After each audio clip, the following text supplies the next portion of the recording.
start at the beginning. I come from a great family, loving mother, loving father, awesome little brother, military family. So I moved around the country a lot. My mom took us to church 3 times a week, and it was awesome until my dad retired to Colorado, which is where I did most of my growing up.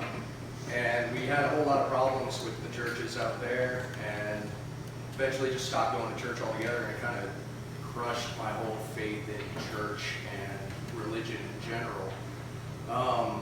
Didn't crush my faith in God, but just church and people and whatnot. So from there, things started to fall apart in my head. I started shoplifting when I was about 12 or 13.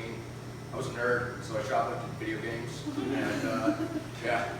and it got worse from there because basically the second day I brought all my friends out to the stores, and they were all nerds, and taught them how to shoplift.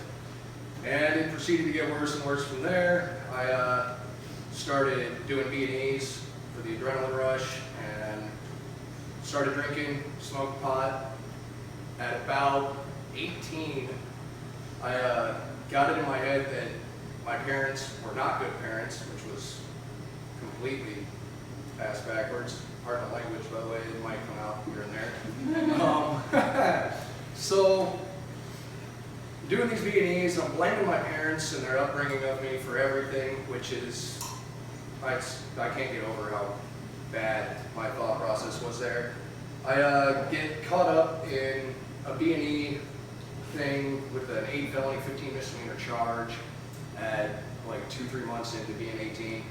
I ended up getting out of that with a year of probation, and shortly after that found meth. And to me that was like, yay, now I can shoplift and break into places 24 hours a day. And it just started getting real hectic and crazy. I was in and out of jail, left and right. I was stealing from my own parents too when I couldn't find places to break into.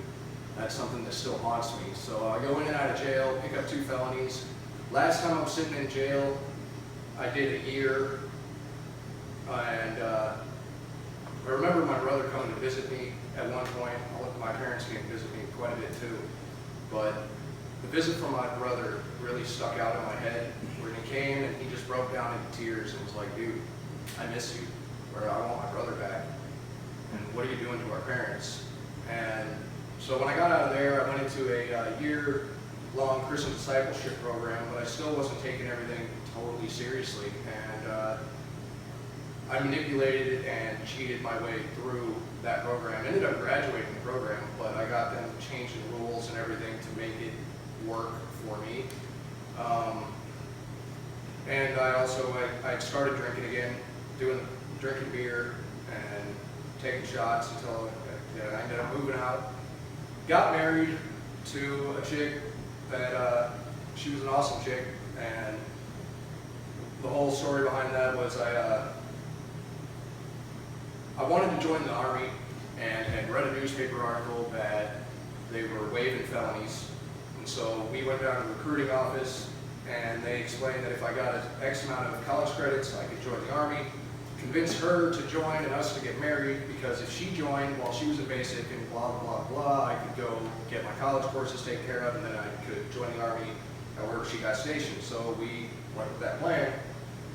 And so we get down, I do the college courses and whatnot. I get down to North Carolina and find out that they won't waive my felonies and let me in. So there I am, a dependent, an alcoholic, and doing the whole pity trip, like boo-hoo me, I can't be in the Army, etc., etc.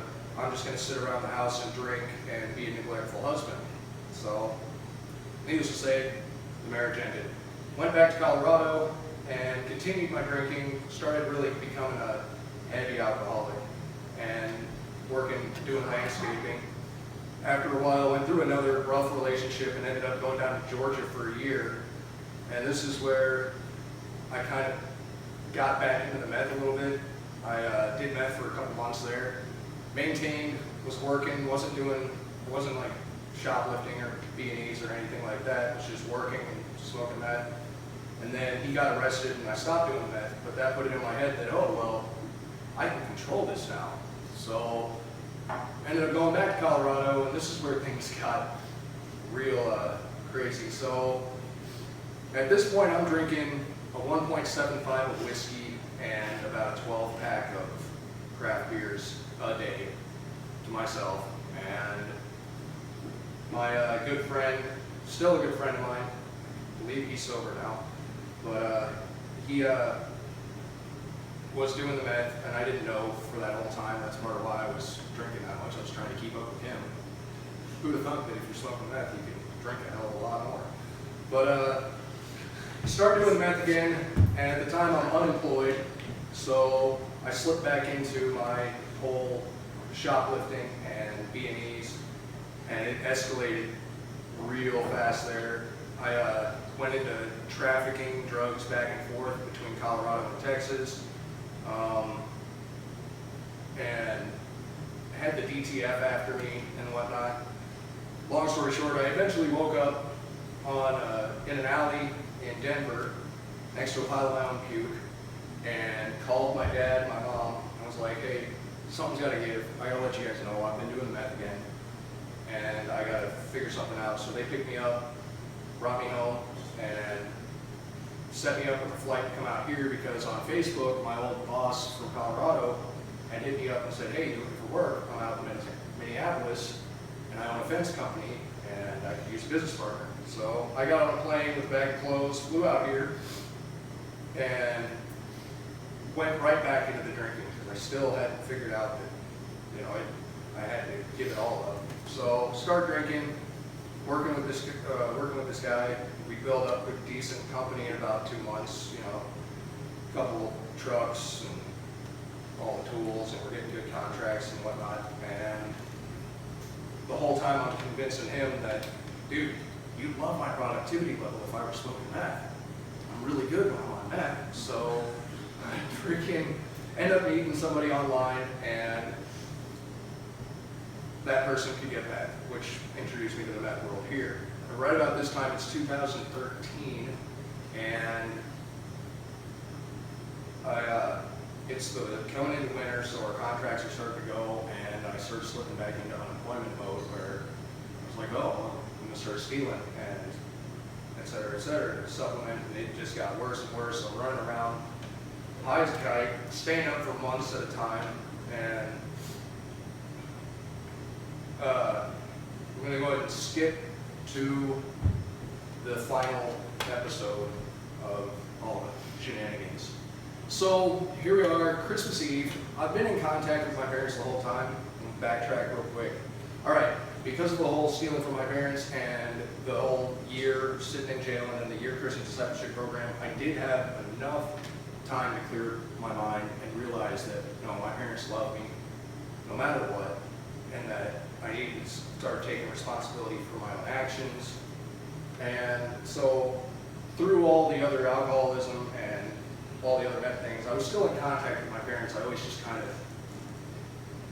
left out key details. And so anyway, while I was running around here in Minneapolis being high, I had told my mom that I was doing freelance security work for people, which basically meant I was running around with dealers, kicking in doors for them and doing stuff like that. So fast track back to Christmas Eve of 2013. I'm sitting in a trap house. For those of you that don't know what a trap house is, that's the house that all the druggies come in and out of to get their drugs. And so there's a lot of drug talk going on in the background when my mom calls. I ignore the call and text her, hey, sorry, I can't talk right now, I'm busy, because I don't want her to hear what's going on in the background. She immediately texts back, well, tomorrow's Christmas, do you think you'll have time to call? I said, I promise, I will make time to call. I had it in my head that Christmas Eve night was the perfect night to go commit burglaries. And so at roughly 11 o'clock Christmas Eve night, I had a friend drive me up and drop me off in Roseville, where I proceeded to walk around decked out like freaking Sub-Zero. I had the mask, the combat vest, the whole 9 yards. Like, I looked pretty scary. And I'm walking around, checking people's mailboxes until I stumble across a mailbox that's full of mail. And in my adult mind, I think, hey, who doesn't check their mail on Christmas Eve? People that aren't home. So I go into their garage and I'm using their tools and their drop lights. Like I got the whole thing all set up. I'm trying to bust through their steel reinforced door to get into their house. And I hear this pounding on the other side of the door. And I'm like, oh crap, people are home.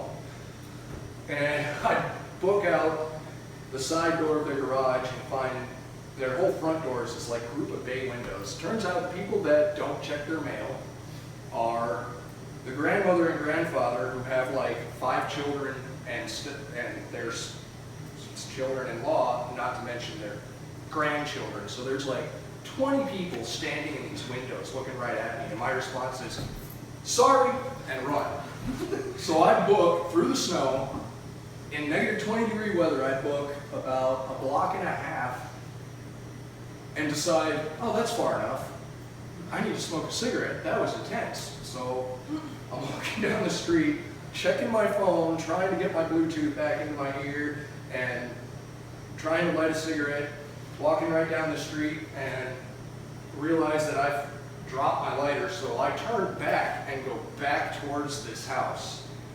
And I'm standing under a street light doing this number, looking for my lighter, because of course the only place I could have possibly dropped the lighter was under the street light.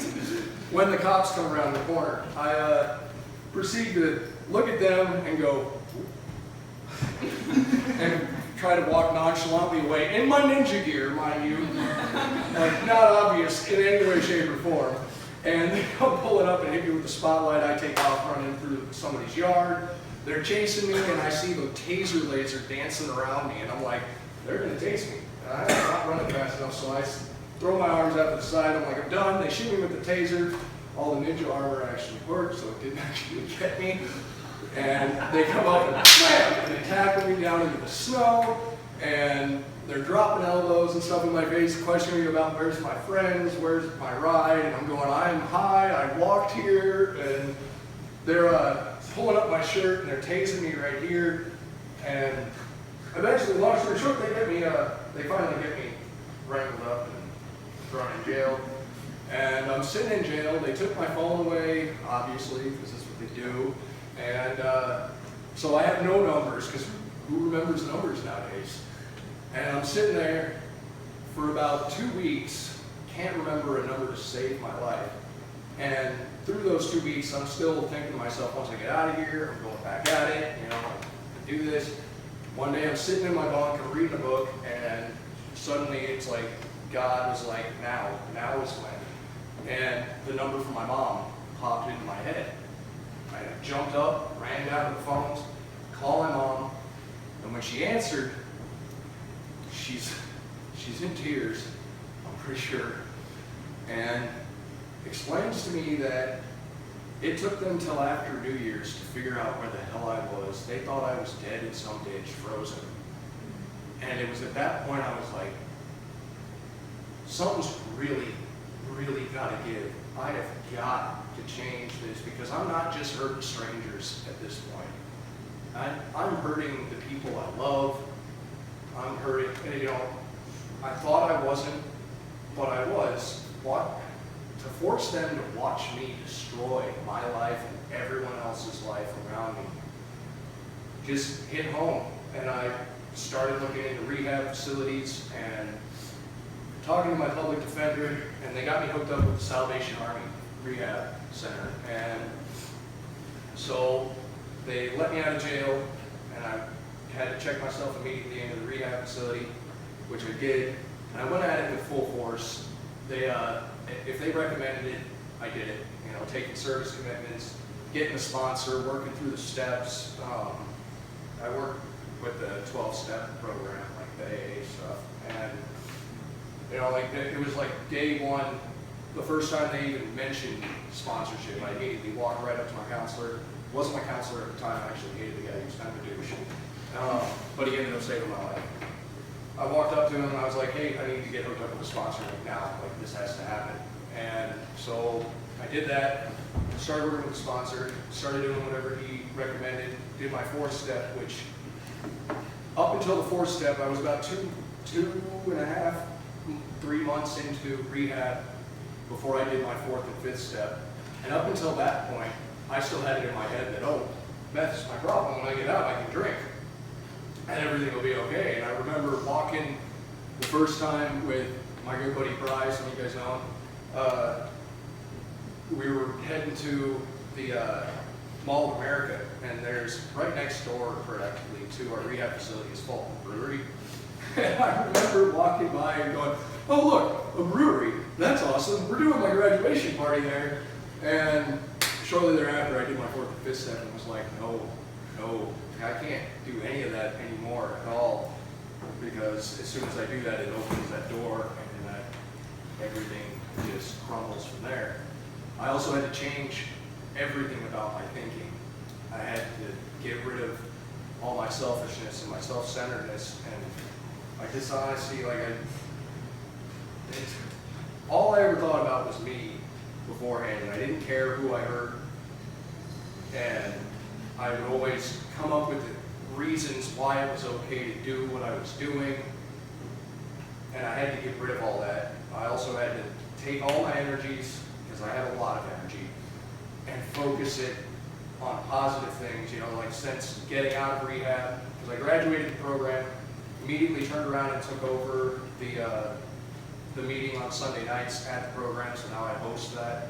So I'm working with the guys that are coming off the streets, just like I did, and trying to relate with them and be a good person for them.